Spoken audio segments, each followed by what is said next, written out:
मतांतर दिसून येत आहेत। उदय सामंत यांना जगाची माहिती आहे। जगाची माहिती याचा स्पष्ट अर्थ असा आहे की ते उद्योग खात्याचे मंत्री आहेत, त्याच्यामुळे ते जगभर फिरतात। ज्याला जगभर फिरतात त्याला अशा रीतीचे प्रकल्प अन्यत्र झालेले आहेत त्याची माहिती त्यांनी घेतलेली आहे, त्याच्यामुळे त्यांनी त्याच्यामध्ये लक्ष घालावं। याच्यामध्ये काही यांनी म्हटलेलं नव्हतं की एखाद्या विरोधाभासाने म्हटलेलं नव्हतं।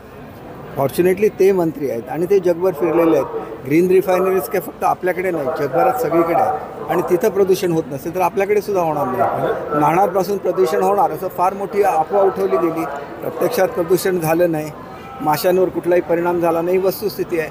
तसंच या बाबतीत का नसेल हा एक सर्वसामान्य नागरिक म्हणून माझा प्रश्न आहे।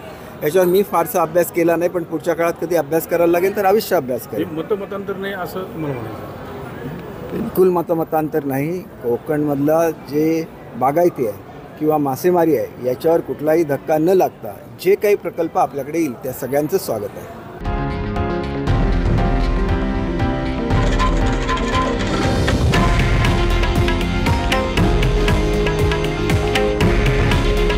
हे आहे देशातील नंबर 1 न्यूज नेटवर्क आणि आपण पाहत आहात TV9 मराठी। काळजी तुमची, हित महाराष्ट्राचं।